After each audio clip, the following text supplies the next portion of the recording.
Pag hindi mo ako kinausap, ibubulgar ko lahat ng sikreto mo.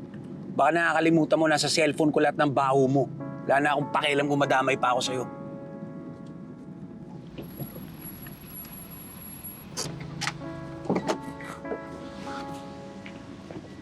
Eileen! Anong ginagawa mo dito? Eileen! Anong nangyayari sa'yo? Eileen! Anong nangyayari sa'yo?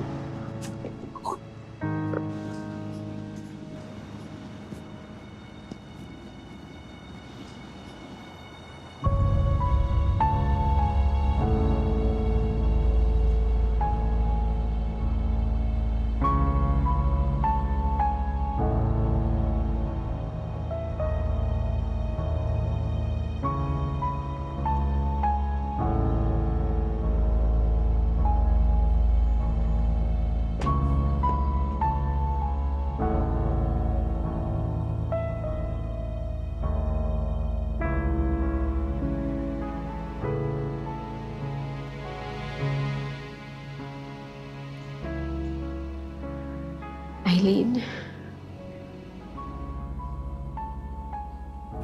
Ano nangyari sa kanya? Ba't siya nandito? Hindi ko rin alam kung ano nangyari sa kanya. Kasi nakita ko lang siya naglalakad sa kalsada. Parang wala siya sa sarili niya. Iyak ng iyak. Tapos nakapaalang siya. Diyos ko. Ano na nangyari sa kapatid ko?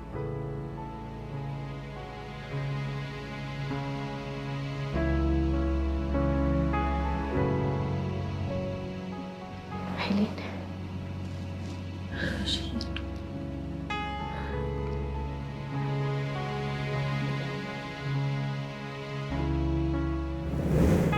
Lahat patawarin niyo po ako. Tinago ko yung totoong pagkatao ni Malaya Dad. Hindi totoo yan. Mahal ko si Dad. But that video says otherwise. Eileen, nalaki. Eileen! Dali! Kuya pa. Sabi lang sandali! Sandali lang!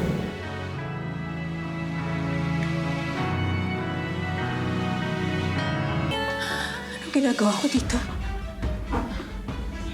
Bakit ako nandito? Eileen, ilabas niyo ako dito! Beshi, kalma ka lang, ha? Kalma. Ano to? Wag.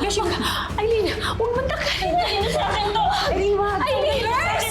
Nurse, patulong, please! Wag. Eileen, Ikaw ang may kasalanan ng lahat! Eileen, relax ka lang, Eileen. Kung hindi mo ako pinigilan, sana kasama ko pa ngayon si Gabi! Ikaw ang may kasalanan, Eileen! May kasalanan! Ay, ilayo na sa akin to! Ilayo na sa akin! Eileen, kumalma ka. Eileen, relax. Siya hindi kasalanan, pinigilan niya ako! Pinigilan niya babae ka sa sasaya! Pinagagawa niya sa ako! Ano yan? Ano yan? Ano yan?